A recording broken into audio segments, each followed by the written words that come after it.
Welcome to Downtown Sports. My name is Downtown Stephen Brown, and in today's video, guys, the Toronto Maple Leafs have acquired goaltender Matt Murray from the Ottawa Senators. Let's talk about it. The details of the trade is that the Maple Leafs will receive Matt Murray at 25% salary retained, so at a cap hit of $4.68 million for the next 2 seasons, along with a third and a 7th round pick in exchange for future considerations. Matt Murray has struggled with some injuries over the last 3 years, which have only allowed him to play in a total of 85 games, including a concussion that he suffered last March, which cut his season a bit short. When Murray is healthy and playing, he hasn't been great the last couple of seasons, but last year in Ottawa wasn't all bad. Matt Murray played 20 games for the Ottawa Senators last year and posted a save percentage of .906, but at one point during last season, he was placed on waivers and sent to the American Hockey League. The Senators cited that it was totally performance related and that they just wanted Murray to find his game after being placed on protocol and dealing with some injuries earlier on in the season. But if you want my opinion on that, I think it was just to save a couple of bucks. I mean, they didn't demote Anton Forsberg to the American Hockey League, and at that point, he had an .884 save percentage in the 5 games that he played. Over the last couple of seasons, we've seen a lot of underperforming big-ticket players placed on waivers for the purpose of the team, knowing that they're not going to get claimed and just being able to save a couple of extra bucks. But the Senators did recall him on January the 1st, and the 14 games that he played in, he had a .912 save percentage. So he did bounce back towards the end of the year, but then, like we mentioned, his season was cut short due to a concussion. Just to touch on Matt Murray's health, Kevin Weeks at around noon on Monday tweeted out that there had already been a solid framework for what the deal would be worked out, and the Maple Leafs at that point were just doing due diligence, looking into Murray's health, and I guess whatever plagued him in the past, they're confident that it won't be an issue moving forward because they obviously went forward with the trade. If we're comparing Matt Murray's numbers from last season to Jack Campbell's, Murray didn't have that bad of a season. If we're looking at goals save above expected, which takes into account the number of goals that a goalie allows relative to the quality and quantity of scoring opportunities that they face, Murray actually comes out on top in this stat. Goal save above expected is a counting stat, so that means the more games that you play and the more scoring chances that you face, the more opportunities you'll have to either positively or negatively contribute to the stat. It's not that great of a stat to look at if you're trying to see who's the best goalie in the entire league, because a guy like Andrei Vasilevskiy in Tampa Bay won't get as many opportunities to contribute to this number because the Lightning don't allow very many scoring opportunities.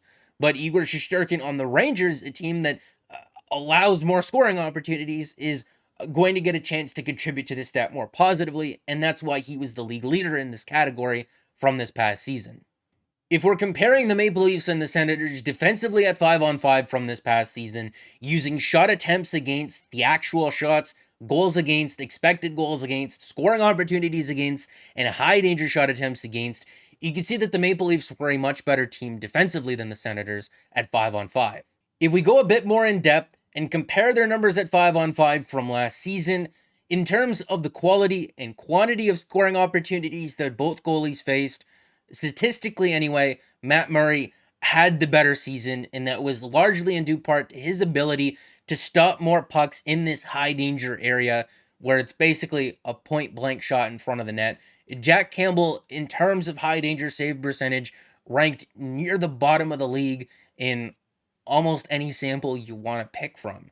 But their save percentages were similar overall, and that's because Jack Campbell was able to stop those medium danger shots against at a much higher rate than Matt Murray, even though Murray faced them at a much greater rate. Campbell was able to be more effective with those shots from the top of the circle in the high slot area. I'm happy for Matt Murray. He's an Ontario guy. He played in the OHL, mind you, for Sheldon Keefe and Kyle Dubas with the Sault Ste. Marie Greyhounds. He had a decent year last season.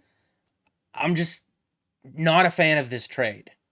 The main goal for the Senators in a Matt Murray trade was to save as much money possible. If they bought him out, they'd save $5 of the $15 million that he still owed. They'd be on the hook for $10 of that $15 million. By trading him to the Toronto Maple Leafs at 25% salary retained, they're now saving $11.25 million. $6.25 million more than what they would have saved by buying him out. So the Toronto Maple Leafs have essentially put $6.25 million more into the pockets of the Ottawa Senators, a divisional rival who, mind you, are looking for money to re-sign Alex DeBrincat and possibly even Claude Giroux, and all they got was Matt Murray for free and a third and a seventh round pick. Here's where I'm just going to talk for a bit because, like I said, I am happy for Matt Murray, and I do think that he could be a good bounce back candidate for the Maple Leafs if he is healthy. But that's a big if. For me, to take him on at $4.6 million a season for the next 2 years, a third and a seventh is just not enough. And if you were only going to get a third and a seventh, you needed to get more salary retention in this deal. But like we said, the main point for the Senators to trade Murray was to save money. So if they didn't want to retain any more than 25%, I mean, if I'm being honest with you, I really don't care about the third and the seventh round pick. I would have rather have flipped it to another team, maybe added something else in there and gotten them to retain maybe another 25%, maybe even another 50%. Because then at that point, Matt Murray's cap hit is like $2.3 million opposed to $4.6 million. And you could use that extra money to go out and get another goalie in case Matt Murray is injured and or bad. I just don't know who the Maple Leafs were competing with in a Matt Murray trade. The only other two teams who were rumored to be interested in a goalie at this point were the Capitals and the Oilers. And to my knowledge, there were no rumors or discussions of those two teams even being interested. Maybe they were. I don't know. But he already used his 10-team no-trade clause to block a trade to go to Buffalo. He wasn't accepting one to go to Chicago or the Arizona Coyotes to play at ASU next year. He was only ever going to waive his no-trade clause to go to a team where he could be successful. And I don't know any other team that was interested other than the Maple Leafs. So again, I just don't know who they were competing with that they couldn't have gotten a better deal. This only makes sense if there were other teams interested who weren't on his no trade clause or that he'd be willing to waive for. Because if there were no other teams interested, if the Leafs really wanted Matt Murray, they could have just waited until the Senators were forced to buy him out. Then he could have signed for whatever amount, you know? Well, more than likely less than $4.6 million. Like I said, I'm happy for Matt Murray, and I do think that he's a decent candidate to have a bounce-back season. And if he does, and he's good, the $4.68 million will be more than reasonable to pay for a good goalie. Especially when you consider that after Campbell and Kemper signed their deals, there's going to be 20 goalies in the NHL who have a cap hit higher than what Murray's will be for the Maple Leafs next season. And there is a benefit to him only having 2 more years on his deal, opposed to the 4, 5, or 6 year deals that Campbell and Kemper will eventually sign. Just like Matt Murray, guys like Jack Campbell and Darcy Kuemper have dealt with their fair share of injuries over the last couple of seasons. Kemper needed to see an optometrist almost daily in these past playoffs just to maintain his vision. So the idea of signing those guys to $5 or even $6 million a season for 4, 5, or 6 years makes me extremely nervous.